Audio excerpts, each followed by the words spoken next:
Hello बच्चों, चलिए प्रश्न पढ़ते हैं। प्रश्न दिया है मक्के में एक मियोसाइट में 20 क्रोमोसोम होते हैं। इसकी सोमैटिक कोशिकाओं में क्रोमोसोम्स की संख्या क्या होगी? विकल्प ए दिया है 40, विकल्प बी दिया है 30, विकल्प सी दिया है 20 तथा विकल्प डी दिया है 10। तो इस प्रश्न में हमसे मक्के में जो सोमैटिक कोशिकाएं होती हैं उसमें क्रोमोसोम्स की संख्या के विषय में पूछा गया है। अर्थात इस प्रश्न की जो मुख्य अवधारणा है वो मक्के की जो सोमैटिक कोशिकाएं हैं, सोमैटिक कोशिकाएं सोमैटिक कोशिकाएं जो होती हैं मक्के में, उनमें गुणसूत्रों की संख्या बताने के विषय में है।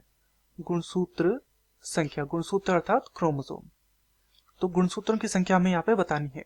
तो चलिए सबसे पहले हम गुणसूत्रों को समझते हैं। तो गुणसूत्र क्या होते हैं? गुणसूत्र कोशिका में उपस्थित तंतु रूपी पिंड है। तंतु रूपी पिंड है, ये क्या है? क्रोमोसोम या फिर गुणसूत्र जिन्हें हम बोलते हैं।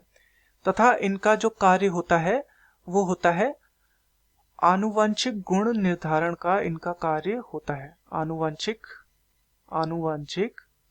गुण निर्धारण का ये कार्य करते हैं। आनुवंशिक गुण निर्धारण कौन करते हैं? गुणसूत्र या फिर क्रोमोसोम ये कार्य करते हैं।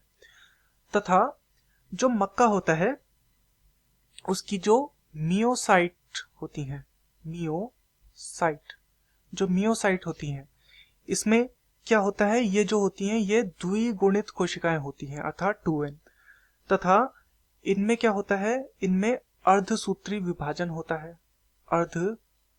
अर्धसूत्री विभाजन होता है तथा तब इनसे प्राप्त होता है क्या? युग्मक प्राप्त होता है। और युग्मक में क्योंकि अर्धसूत्री विभाजन से युग्मक बना है तो यहाँ ये कैसा होगा? ये हैप्लॉइड यानी कि अगुणित होगा। लेकिन हमसे यहाँ पर मियोसाइट कोशिकाओं के विषय में पूछा गया था, तो मियोसाइट में हमने देखा है द्विगुणित होती है और यहाँ पर हमें मियोसाइट में क्रोमोसोम की संख्या दी गई है 20, अर्थात जो 2n का मान है वो 20 के बराबर है। अर्थात द्विगुणित जो कोशिका है उसका मान कितना है? 20 है।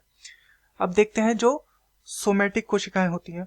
तो जो सोमैटिक कोशिकाएं होती हैं या फिर जिन्हें हम बोलते हैं कायिक कोशिकाएं, कायिक, तो मक्के की जो कायिक कोशिकाएं होती हैं वो भी क्या होती हैं? वो भी द्विगुणित होती हैं।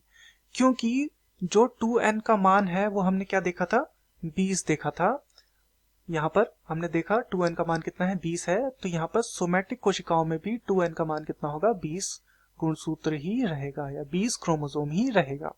तो चलिए विकल्पों की ओर चलते हैं। विकल्प ए हमें दिया है 40, तो नहीं 40 नहीं होंगी। विकल्प बी दिया है 30, 30 भी नहीं होंगी। विकल्प सी है 20, बिल्कुल। यहाँ पर हमने देखा था कि ये क्या होती हैं? सोमैटिक कोशिकाएं भी क्या होती हैं? ये भी द्विगुणित होती हैं और 2n का मान कितना है? 20 है। तथा विकल्प डी है 10, तो 10 नहीं होता, तो ये भी गलत हो जाएगा। अतः दिए गए प्रश्न का सही उत्तर होगा विकल्प सी 20। मैं आशा करता हूँ आपकी यह समझ में आया होगा। धन्यवाद।